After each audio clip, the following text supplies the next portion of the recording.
Assalamualaikum warahmatullahi wabarakatuh.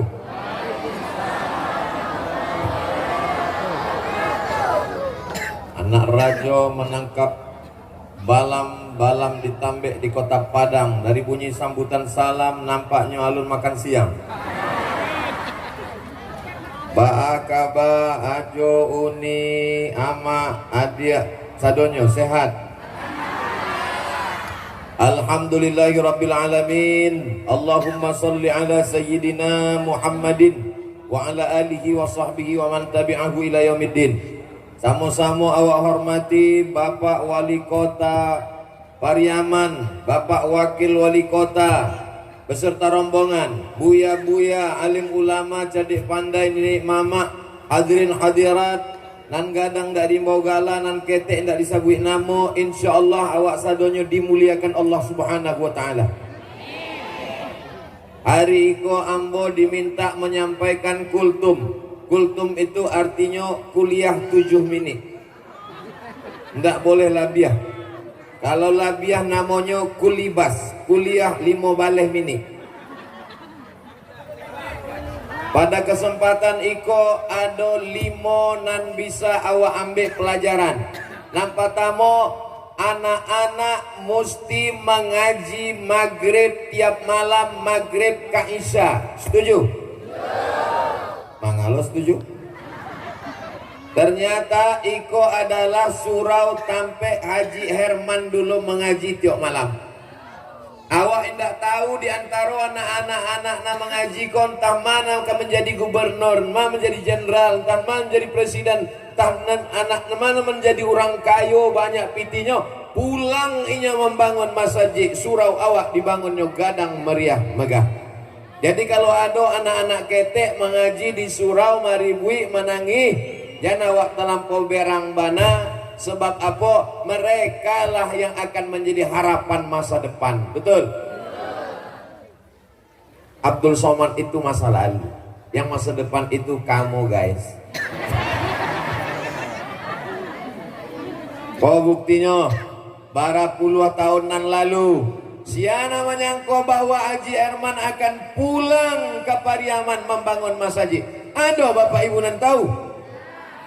Ba Allah tahu Allah hilai. Inyo lebih tua dari awak.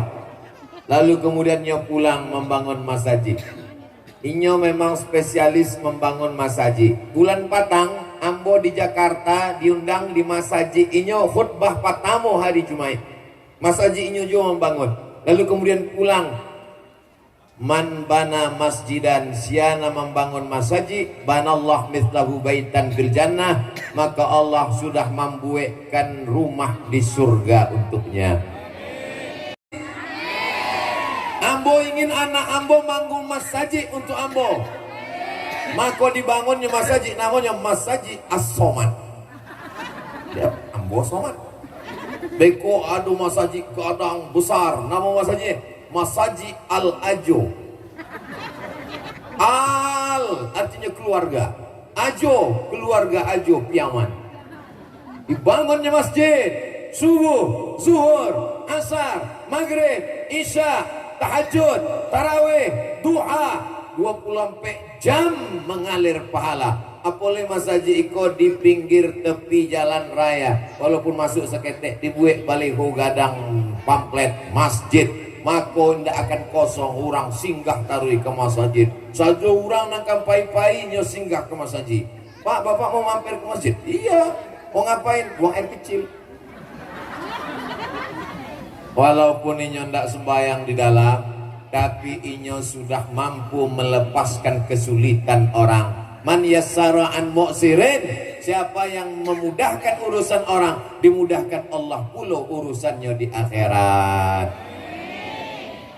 Orang nan punya rumah mewah megah tinggal, mobil mahal tinggal, istri nan cantik. Seandainya bapak-bapak, mohon maaf bapak yang tersinggung, seandainya bapak meninggal, mau ibu ikut? Jawaban yang sangat jujur. Ternyata yang kekal abadi mengalir adalah masjid. maka silakan menabung untuk membangun masjid. Poin yang pertama. Poin yang kedua, orang Minangkabau merantau sejauh mata memandang. Betul? Ambo naik pesawat dari Pekanbaru ke Jakarta, dari Jakarta ke Makassar, dari Makassar ke Papua, sampai di Sorong turun dari airport. Aduh, orang mau betangan. Ustaz Somad, Ustaz Somad. Aduh apa? Ambo orang awak. Urang awak kau sejauh mata memandang. Dari Pekanbaru naik pesawat ambo ke Jakarta. Dari Jakarta naik pesawat ambo ke Sydney. Dari Sydney pergi ke Melbourne. Ambo sebenarnya ingin memberitahu ambo lah masuk Australia. Singapura saya tidak bisa masuk. Sampai di Australia ada namanya Surau Minang. Bangga tidak awak jadi orang Minang? Maka silakan terbang sejauh mata memandang. Hai putra putri Minangkabau, silakan terbang sejauh mata memandang. Tapi kalau sudah berhasil, pulang ke kampung halaman, bangun masjid, sekolah tahfiz Quran, supaya anak-anak awak tetap dalam la ilaha illallah Muhammadur Rasulullah. Ternyata nanado di samping-samping ambo, orang-orang Basa Gadang iko adalah orang yang semasa usia sekolahnya pai merantau. Pak Wali umur berapa pai merantau? Tahun 91, 8 balik tahun 2003 balik sesudah sukses pulang. Haji Barangke ke Bogor, Jakarta, setelah berhasil pulang, dan mereka pulang membawa sesuatu yang luar biasa. Pak Wali pulang hari bawanya menjadi wali kota, anak-anak sekolah gratis, tahfiz Quran, diberi penghargaan, beasiswa anak tidak mampu, SD gratis, SMP gratis, SMA gratis, SMK gratis. Haji Herman Pulo pulang membangun masjid, memberikan santunan. Mudah-mudahan ini menjadi contoh untuk anak-anak muda yang lain, insya Allah. Pak Wali pulang, Haji Herman pulang. Ado nanda pulang pujang, namanya Pak Toib. Mohon maaf Pak Toib, jangan tersinggung. Kalau ada orang merasa dia tidak perlu pergi jauh, rasa ki ada di kampung awak, ada semuanya di sini, betul. Tapi kita disuruh Allah Subhanahu Wa Taala, siru fil ard, terbanglah sejauh mata memandang di seluruh permukaan bumi. Fanzuru kaifa kana aqibatul mukadzibin. Saksikan bagaimana akibat bagi orang-orang yang mendustakan agama Allah Subhanahu wa taala. Di hari tua bangun masjid, surau, tahfiz Quran, anak-anak mengaji baca Quran, menikmati lantunan ayat-ayat Al-Quran, menyambung tali silaturahim, pulang basamo, hari-hari besar. Ini pelajaran yang luar biasa. Mereka tidak ceramah, mereka tidak tausiah, yang menyampaikannya dengan lisan Abdul Somad, mereka langsung mengamalkannya. Kalau bahasa awaknya action. Banyak orang tidak ada actionnya, namanya NATO, no action talking only. Bapak Ibu yang dimuliakan Allah SWT, pelajaran yang ketiga adalah umat Islam mesti kayo. Kalau ndak kayo, ba'a membangun masjid. Kalau ndak kayo, ba'a membangun sekolah tahfiz Quran. Kalau ndak kayo, ba'a memberangkatkan orang haji dan umrah. Kalau ndak kayo, ba'a membuat sekolah gratis. Kalau ndak kayo, maka yang masuk surga itu banyak orang. Mana ini orang miskin? Man bana masjidan, siapa yang bangun masjid, banallah mislahu baitan fil jannah, dibangunkan Allah satu tempat dalam surga. Sianan sanggup membangun masjid? Maka yuk, ana wa kafilul yatim, ambo dan orang menyantuni anak yatim, kahata ini fil jannah, dakek bantu iko di dalam surga. Sianan sanggup menyantuni anak yatim? Orang kayo. Ara'aital ladzi yukadzibu biddin, tahukah kamu siapa pendusta agama? Fadzalikal ladzi yad'ul yatim wa la yahuddu ala ta'amil miskin. Kalau awak mau selamat daripada pendusta agama, berarti awak mesti kayo. Lalu kami yang miskin Pak Ustaz, AAA, Bataba, Basasa, Basaba. Orang kaya masuk surga dengan hartanya, orang miskin masuk surga dengan sabarnya setelah ikhtiar dan usaha. Iko banyak orang menyebut Nabi Muhammad itu orangnya miskin, susah, melarat, tak punya apa-apa. Ini pembodohan. Nabi Muhammad itu orangnya miskin apa kayo? Siapa namanya kayo? Nabi Muhammad meninggal dunia tidak ada meninggalkan apa-apa. Kalau gitu kayo apa miskin? Tadi katanya kayo.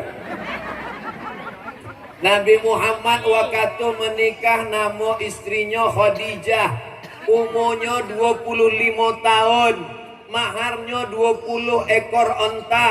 Cie onta paling murah 50 juta. Kalau 20 ekor berarti 1 miliar. Kalau ada anak muda umur 25 tahun menikah maharnya 1 miliar, kayo apa miskin? Tadi kecilnya miskin. Nabi Muhammad bukan miskin. Nabi Muhammad orang yang hidup bersahaja. Nabi Muhammad berkurban pada tahun Haji Wada, yang memotong kurbannya inyo surang 63 ekor. Dilanjutkan Sayyidina Ali 37 ekor. 63 tambah 37 100 ekor.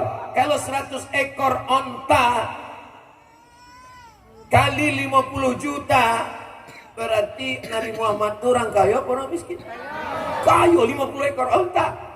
Awak seekor jawi dikeroyok batu jual.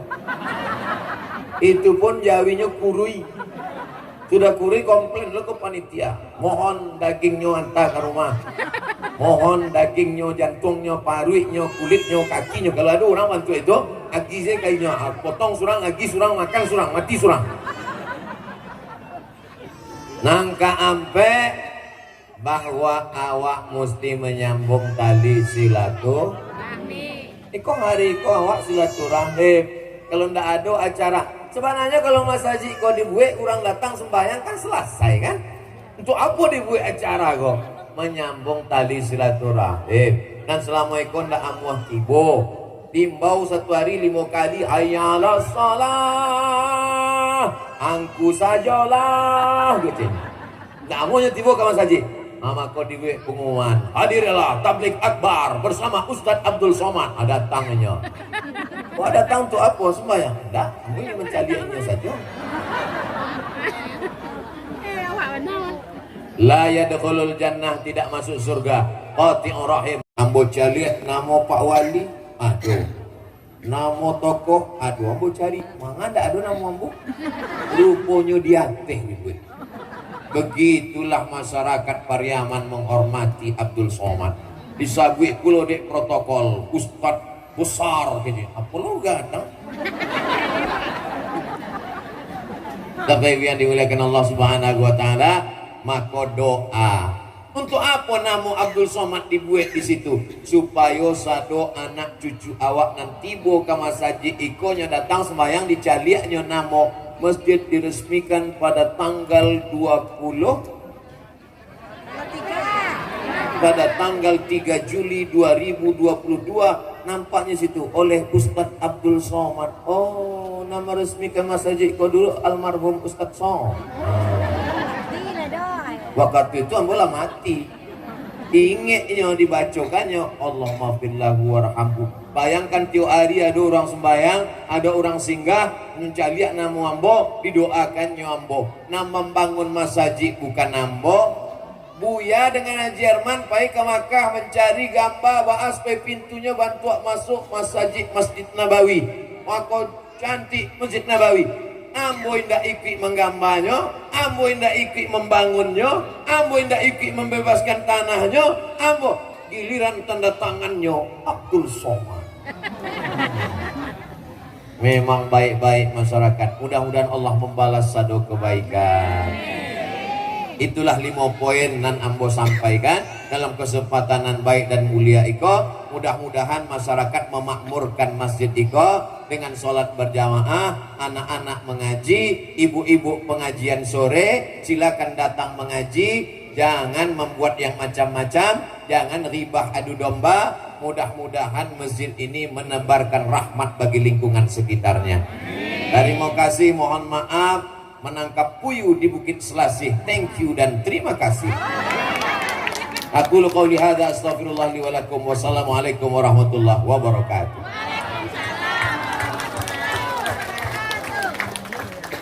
Langsung kita mendatangkan prasasti Surabatu yang ditandatangani